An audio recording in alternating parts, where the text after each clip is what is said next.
Naranasan niyo na bang maramdaman na ang inyong katawan ay tila hindi sumusunod sa sarili nitong schedule? Parang nagkaaberya ang panloob na sistema nito at lahat ay nagbara para bang nasa matinding trapiko. Pamilyar na pakiramdam, hindi ba? Ngayon, pag-uusapan natin ang isang maselan pero napakahalagang paksa, ang pagtitibi. Pero huwag kayong mag-alala, iiwasan natin ang mga komplikadong terminong medikal at mga nakakatakot na istorya. Ipapakita ko sa inyo ang mas simpleng pero napaka-epektibong pagkain na makakatulong upang dahan-dahan, ngunit sigurado, ayusin ang daloy ng inyong bituka.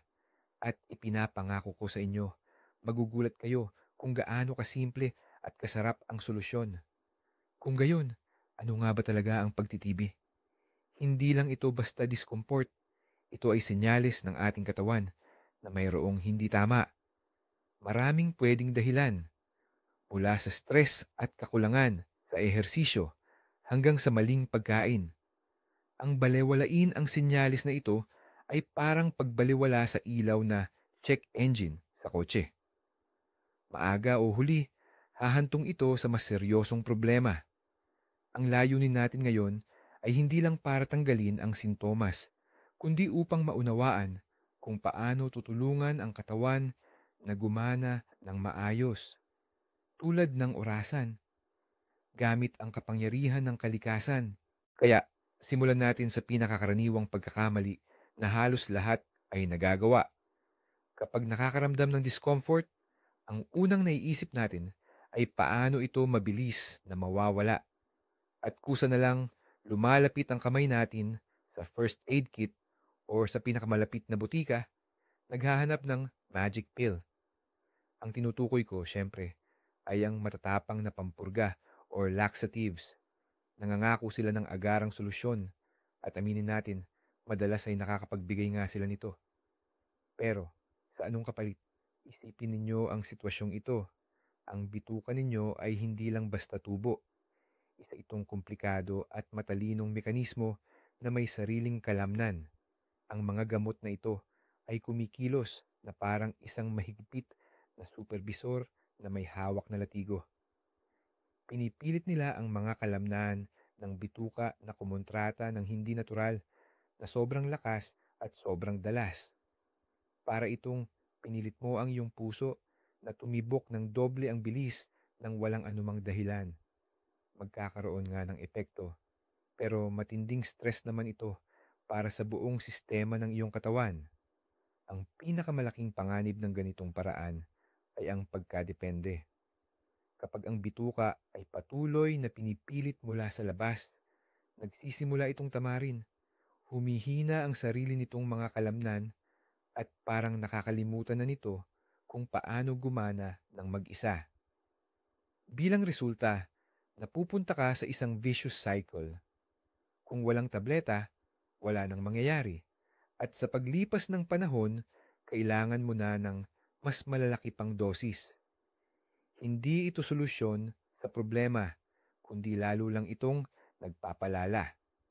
Pero tayo, tatahakin natin ang ibang daan, mas matalino at mas mapagkalinga sa ating katawan. Ang tunay na solusyon ay talagang nasa ibang paraan. Hindi natin dapat puwersahin o pilitin ang ating bituka na gumana. Ang ating gawain ay gumawa ng perpekto at komportabling kapaligiran para dito, kung saan kusa itong gagana ng tama at walang anumang problema. At dito, ipapakilala ang dalawang pangunahing konduktor ng ating panloob na orkestra. Ito ay ang fiber at tubig. Tandaan nyo ang dalawang ito dahil parati silang magkasamang gumagana, tulad ng mga hindi mapaghiwalay na magkatambal. Ano ba ang fiber? Sa madaling salita, isipin ninyo ito bilang personal na tagapagsanay ng inyong bituka. Hindi ito lubos na natutunaw, ngunit lumilikha ito ng kinakailangang dami. Ang daming ito ay dahan-dahang nagpipilit sa dingding ng bituka na parang nagpapaalala sa kanila, "Hoy, oras na para gumalaw." Para itong isang hindi nakikitang sipilyo na nangongolekta ng lahat ng hindi kailangan at tumutulong upang ang lahat ng ito ay maayos na lumabas. Ngunit mayroong isang mahalagang kondisyon ang tagapagsanay na ito. Gumagana lamang ito kapag kasama ang tubig. Kung walang sapat na dami ng likido, ang fiber na dapat ay tumutulong ay maaaring maging sanhi pa ng problema at lalong makabara. Ang tubig ay nagpapalambot ng dumi at tumutulong upang ang buong masang ito ay madaling dumausdo sa bituka. Sila ang perpektong magkatambal na hindi maaaring mabuhay o gumana nang wala ang isa't isa. At ngayon, titingnan natin kung sa anong mga pagkain pinakamahusay na matatagpuan ang dalawang ito.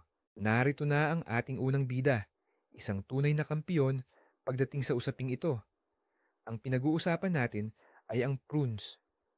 Oo, yun mismo. Ang kilala na natin mula pa noong bata pa. At ito ay hindi lang basta resipe ni Lola, kundi isang napatunayan ng agham at napakabisang solusyon. Marami ang nakakaalam na nakakatulong ito, pero iilan lang ang nakakaintindi kung paano nito nagagawa ang bisa nito. At ang sikreto sa dobleng epekto nito ay napakasimple lang. Una, mayaman ang prunes sa fiber na nabanggit natin kanina. Nakakatulong ito sa pagdaragdag ng volume at nagpapasigla sa paggalaw ng bituka. Pero kalahati pa lang iyon ng kwento. Ang pangunahing alas ng prunes ay isang sustansyang tinatawag na sorbitol. Ito ay isang natural na sugar alcohol na may kahangahangang katangian. Kumikilos ito bilang isang magnet para sa tubig. Pagdating sa bituka, hinihila ng sorbitol ang tubig papasok dito. Bilang resulta, nagiging mas malambot, mas bulto, at mas madaling dumaan ang dumi sa digestive tract. Ito ay isang banayad, natural, at napakaganang paraan. Walang anumang stress, kundi tulong lamang sa natural na proseso ng ating katawan. Pero paano ba ang tamang paggamit ng superfood na ito upang makuha ang pinakamalaking benepisyo at maiwasan ang anumang hindi kanais-nais na epekto? Ang pinakamalaking pagkakamali ay kumain ng marami agad, isang dakot, sa paniniwalang mas marami, mas mabuti. Ang ganitong pamamaraan ay maaaring magdulot ng kabaligtarang epekto tulad ng paglobo ng tiyan at discomfort dahil ang digestive system ay hindi pa handa para sa ganoong dami ng fiber at sorbitol. Ang susi sa tagumpay dito ay ang pagiging katamtaman at regularidad. Magsimula sa kaunting dami, mga 4 o 5 piraso kada araw. Sapat na ang dami na ito upang dahan-dahang simulan ang proseso at hindi ma-overload ang iyong katawan. Paano ba ito kainin? Maraming paraan. Maaari mo itong kainin bilang masustansyang merienda sa buong araw kapalit ng mga candy o biskwit. Isa pang magandang paraan ay ang pagdagdag ng pinutol-putol na prunes sa iyong lugaw or cottage cheese sa umaga. Sa ganitong paraan, hindi lang mas magiging masarap ang iyong almusal, kundi mas magiging masustansya pa. At heto pa ang isang tip. Ibabad ang ilang piraso ng prunes sa mainit na tubig magdamag. Sa umaga, makukuha mo ang pinalambot na prutas at isang masustansyang inumin na pwede ring inumin. Ang mahalaga rito ay ang regularidad, hindi ang dami. Ngayon, kilalanin natin ang ating maliliit, ngunit makapangyarihang kaalyado. Ang tinutukoy ko ay ang flax at chia seeds. Huwag magpaloko sa kanilang kaliitan. Ang mga buto na ito ay tunay na mga superhero para sa malusog na panunaw at ang kanilang lakas ay nasa kakaiba nilang komposisyon. Ang pangunahing katangian nila ay ang mataas na nilalaman ng tinatawag na soluble fiber. Ano ang ibig sabihin nito? Kapag nadikit sa anumang likido, tubig, juice o kefir, ang mga buto na ito ay nagsisimulang gumawa ng mahika. Sumisipsip sila ng tubig, lumalaki ng ilang beses, at nagiging isang gel-like na masa. Isipin ninyo ang isang napakalambot at malumanay na espongha. Ganyan mismo ang paggana ng gel na ito sa loob ng inyong bituka. Babalutin nito ang dingding ng bituka, papakalmahin ang iritasyon, at ang pinakamahalaga, tutulungan ang kinain na gumalaw ng maayos at walang kahirap-hirap. Ang gel-like na substansyang ito ay malumanay na nililinis ang lahat ng madaanan nito, kinokolekta ang mga toksin, at tinutulungan ang katawan na natural na itapon ang lahat ng hindi kailangan. Hindi ito basta malakas na puwersa, kundi isang malumanay at napakatalinong gawain. Ngunit may isang napakahalagang punto na dapat tandaan. Para maipakita ng mga butong ito ang kanilang buong bisa, kailangan silang ihanda ng tama. Masarap nga kung isasaboy lang sa salad o sandwich. Pero pagdating sa paglaban sa constipation, halos wala itong silbi. Kapag tuyo, dadaan lang sila sa digestive system nang hindi pa nagiging yung nakapagpapagaling na gel na iyon. Para ma-activate ang kanilang magic, kailangan silang ibabad. Ang pinakasimpleng paraan ay kumuha ng isang kutsara ng flax o chia seeds at ibuhos ang isang baso ng tubig, kefir or natural na yogurt. Haluing mabuti at hayaan ng hindi bababa sa 2 oras o mas mainam, ibabad ng magdamag sa refrigerator. Sa umaga, mayroon ka ng handa, masustansya at masarap na puding. Ang pinaghalong ito ay pwedeng kainin ng mag-isa bilang almusal or merienda o di kaya'y idagdag sa smoothie, oatmeal or cottage cheese. Sa ganitong inihandang forma, mailalabas ng flax at chia seeds ang kanilang buong benepisyo at aakto sila na parang malambot na brush para sa iyong bituka na magbibigay sa iyo ng gaan at kaginhawaan. Pero ngayon, mas palalimin pa natin ang ating pagtingin. Ang ating bituka kasi, hindi lang simpleng organ.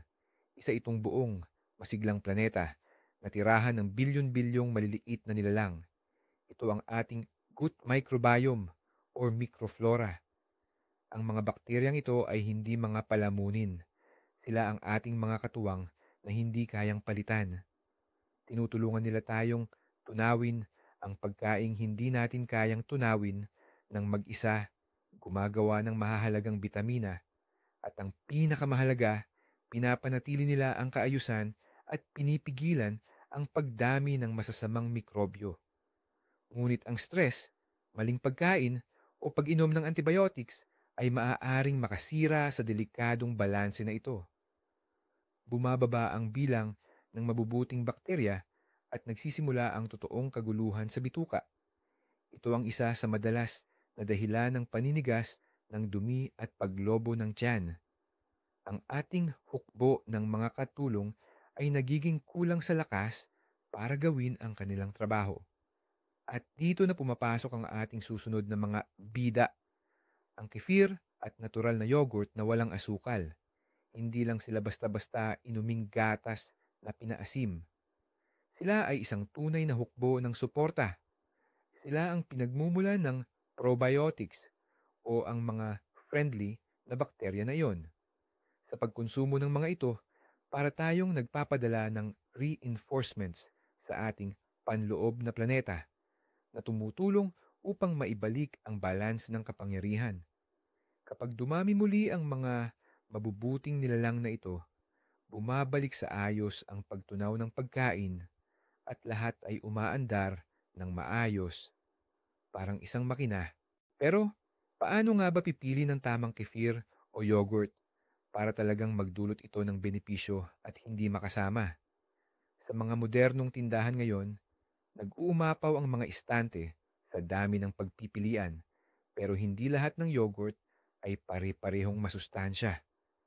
Marami sa mga ito, lalo na yung may mga fruit filling, ang naglalaman ng napakaraming asukal, starch, pampalasa, at preservatives. Ang asukal ay pagkain ng masasamang bakterya, kaya ang ganoong produkto ay lalo lang makakapagpalala ng kawalan ng balanse sa iyong tiyan. Kaya naman, kapag pumipili ng kefir o yogurt, laging basahin ang mga sangkap. Tandaan ang simpleng panuntunan. Kung mas maikli ang listahan ng sangkap, mas maganda. Sa ideal na sitwasyon, dalawa lang dapat ang sangkap. Gatas at pampasimula na may buhay na bacterial cultures. Yun lang, wala nang iba pang halo. Isang baso ng ganoong tamang kefir or natural na yogurt sa gabi or bilang merienda ay isang napakagandang paraan para suportahan ang iyong microflora o good bacteria sa tiyan. At kung gusto mong magdagdag ng lasa, ikaw na mismo ang maglagay.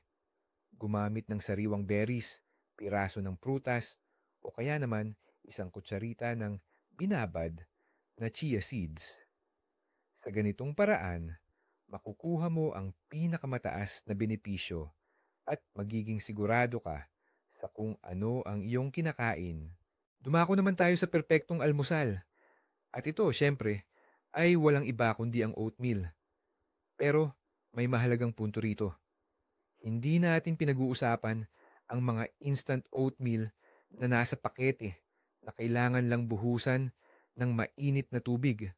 Ang mga iyan ay lubhang pinroseso, nawawalan na ng halos lahat ng nakagagaling na hibla at kadalasan ay punong-puno ng asukal. Ang kailangan natin ay ang tunay na whole oatmeal, yung kailangan mong lutuin ng ilang minuto. Ano ang sikreto ng lakas nito?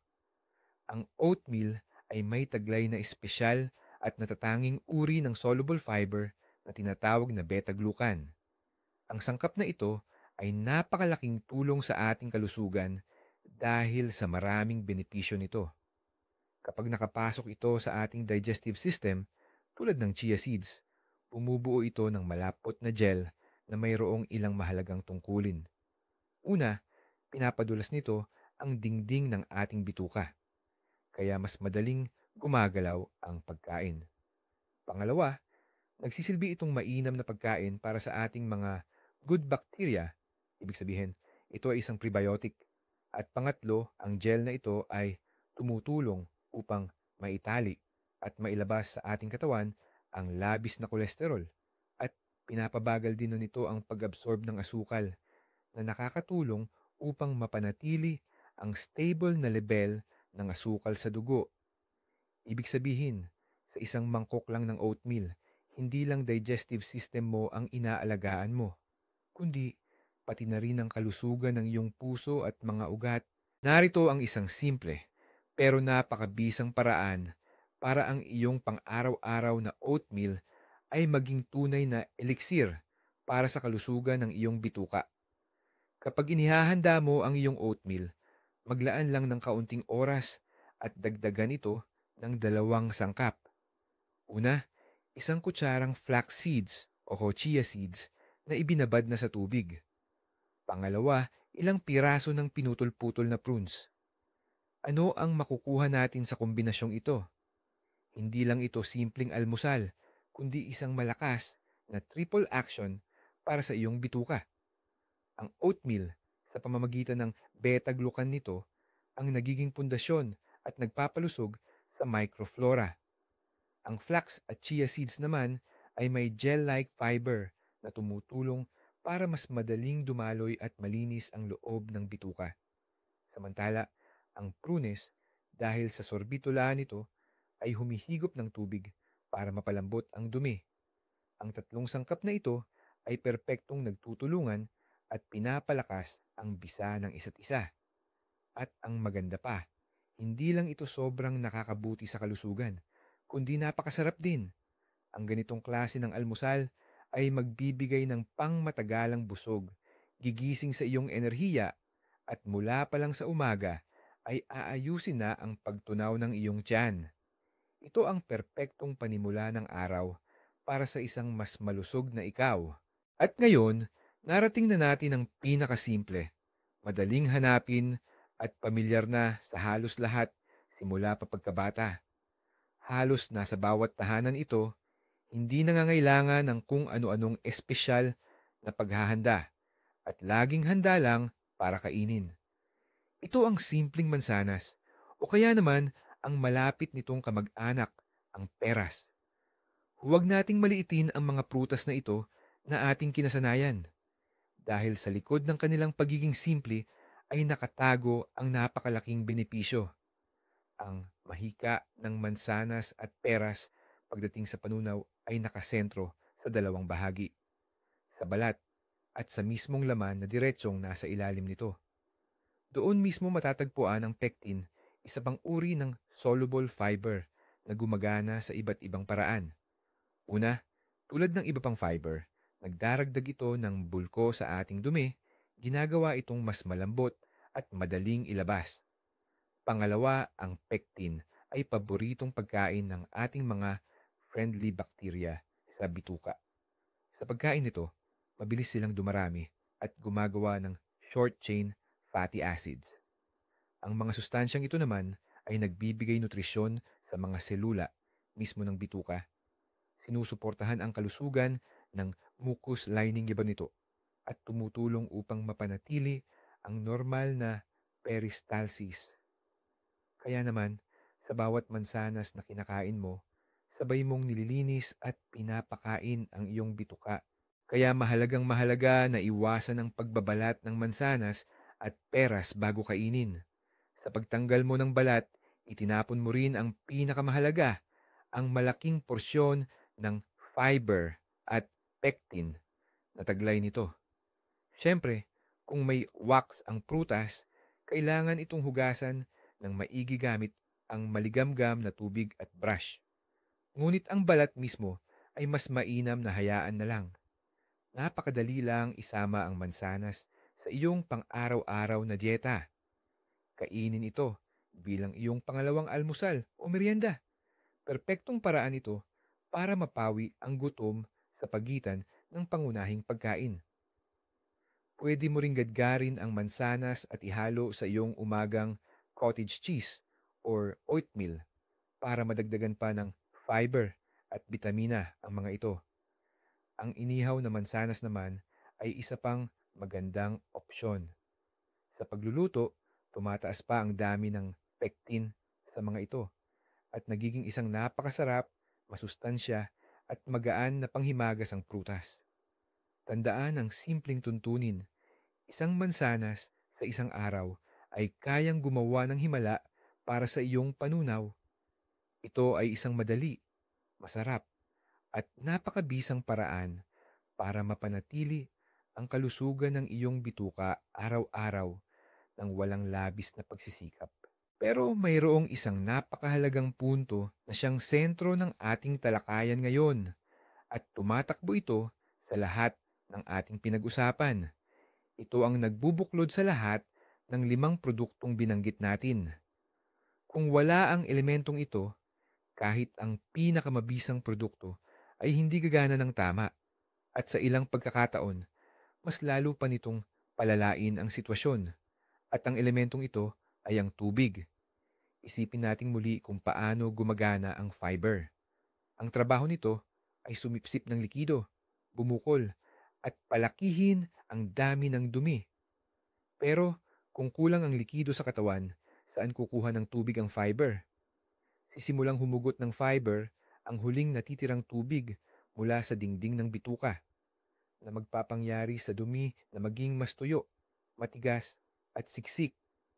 Para itong sinusubukan mong itulak ang isang tuyong espongha sa isang makipot na tubo. Napakahirap nito at peligro kang makagawa pa ng mas malaking bara. Ngayon, isipin mo naman na basang-basa mo ang espongha na yun. Iba na ang sitwasyon. Nagiging malambot ito, madulas, at madaling dumadaan sa tubo. Ang tubig ang mismong pampadulas ng ating buong digestive system. Kailangan ito para gumana ng tama ang fiber. Gaano karami nga ba ang dapat inumin? Ang karaniwang rekomendasyon na naririnig ng halos lahat ay 1.5 hanggang 2 litro kada araw. At ito ay talagang isang magandang gabay para sa karamihan ng mga tao. Pero mahalagang maunawaan kung ano mismo ang ating iniinom. Ang pangunahing tinutukoy dito ay malinis at plain na tubig. Ang tsaa, kape, matatamis na juice, at soft drinks ay hindi kabilang dito. Ang kape at ilang uri ng tsaa ay may diuretic na epekto na nangangahulugang maaari pa nilang maglabas ng likido mula sa katawan. Samantala, ang matatamis na inumin ay may labis na asukal na nagpapakain sa masasamang mikrobyo. Kaya, ang tubig ang dapat na bumubuo sa pangunahing bahagi ng iyong pag-inom. Hindi kailangang uminom ng lahat ng kailangan sa isang upuan lang. I-distribute ito ng pantay-pantay sa buong araw. Simulan ng umaga sa isang baso ng maligamgam na tubig. Makakatulong ito na gisingin ang digestive system. Maglagay ng bote ng tubig sa iyong working desk para hindi mo makalimutang uminom ng ilang lagok bawat oras. Pakinggan ang iyong katawan. Ang pagkauhaw ay senyales na ng bahagyang dehydration. Subukang uminom bago pa man dumating ang pakiramdam ng pagkauhaw. Tandaan, ang iyong bituka ay magpapasalamat ng husto sa bawat baso ng tubig na iyong iniinom. Halika't sirain natin ang isa pang popular na maling akala tungkol sa pagkain kapag constipated. Maraming tao, kapag nahaharap sa problemang ito, ay labis na natatakot sa taba at pilit na iniiwasan ang mga ito sa kanilang dieta. Mukhang lohikal. Mabigat ang matatabang pagkain, kaya dapat itong iwasan. Ngunit malaking pagkakamali ito. Siyempre, ang mga sobrang mamantikang pagkain tulad ng French fries ay hindi makabubuti. Pero hindi sila ang pinag-uusapan natin, kundi ang mga healthy, unsaturated fats. Ganoon din sila kahalaga sa pagpapabuti ng pagdumi tulad ng fiber at tubig. Ang healthy fats ay isa pang uri ng natural na pampadulas para sa ating bituka. Nakakatulong sila na palambutin ang dumi at mapadali ang paglabas nito na pumipigil sa pinsala sa pinunglining ng bituka. Saan matatagpuan ang mga healthy fats na ito? Marami nito sa abokado, mga mani, lalo na ang almonds at walnuts, mga buto or seeds, at mamantikang isda tulad ng salmon or mackerel. At syempre, sa mga unrefined vegetable oils tulad ng olive oil, flaxseed oil, at hemp oil. Maglagay ng isang kutsarang olive oil sa salad o kumain ng kaunting mani bilang merienda. At magpapasalamat ang iyong bituka. At ang huli, ngunit hindi bababa sa mahalaga, ay isang payo na hindi direktang konektado sa pagkain, ngunit may napakalaking epekto sa kung paano gumagana ang ating bituka. Gumalaw, ang ating sedentaryong pamumuhay, ang laging pagupo, ay isa sa pinakamalaking kalaban ng malusog na panunaw. Kapag nagugugol tayo ng oras sa pagkakaupo sa harap ng computer o sa sopa, bumabagal ang lahat ng proseso sa ating katawan kasama na ang paggana ng bituka. Ang pisikal na aktibidad, kahit katamtaman lang, ay parang start button para sa ating panunaw. Kapag gumagalaw tayo, pinapagana natin ang sirkulasyon ng dugo sa mga internal na organ kabilang na ang bituka. Bukod pa rito, nakakatulong ang paggalaw upang pasiglahin ang peristalsis. Ito ang natural na paggalaw ng mga kalamnan sa dingding ng bituka na parang alon na nagtutulak ng pagkain sa buong digestive tract. Hindi mo kailangang maging isang Olympic champion. Kahit simpleng 20 minutong lakad na may bilis, lalo na pagkatapos kumain, ay malaki ang maitutulong. Subukang iwasan ng elevator at umakyat sa hagdan. Gumawa ng maikling break para mag-inat o maggalaw-galaw sa loob ng araw ng trabaho. Anumang aktibidad ay mas mainam kaysa sa walang ginagawa. Ang paggalaw at tamang nutrisyon ang dalawang pakpak na bumubuhay sa kalusugan ng iyong bituka. At narito na tayo sa pinakamahalagang bahagi. Marahil ay inaasahan ninyong marinig ang tungkol sa isang kakaibang superfood o sikretong suplemento. Ngunit ang pinakapunto ng kwentong ito ay hindi ito tungkol sa iisang produkto lamang. Ang sikreto ay nasa tamang kombinasyon ng mga ito at sa tamang diskarte. Hindi ninyo lang ginagamot ang paninigas ng dumi. Muli ninyong itinutulak ang buong sistema, lumilikha ng isang kaaya-aya at komportabling kapaligiran para dito. Hindi ito emergency repair, kundi regular na pagpapanatili ng inyong katawan. At ang pinakakahanga-hanga, ang pagpapanatiling ito ay masarap, simple, at abot kaya para sa lahat. Sa buod, ang prunes, flax seeds o chia seeds, kefir, oatmeal, at mansanas, hindi lang ito basta pagkain. Ito ang inyong maaasahang katuwang sa paglikha ng perpektong paggana ng bituka. Dagdag pa rito, ang sapat na tubig at kaunting pisikal na aktibidad at kalilimutan ninyo na ang discomfort. Hindi lang ninyo nilulutas ang problema. Namumuhunan kayo sa inyong kalusugan at kaginhawaan para sa mahabang panahon. Salamat sa panunood ng video na ito hanggang sa huli. Kung naging kapaki-pakinabang ito para sa inyo, i-like at mag-subscribe sa channel para hindi mapalampas ang mga bagong episode. Ngayon, isang katanungan para sa inyo. Anong mga pagkain ang partikular na nakakatulong sa inyo na mapanatili ang kalusugan ng bituka? Ibahagi ang inyong mga sikreto at resipi sa comments. Tulungan natin ang isa't isa.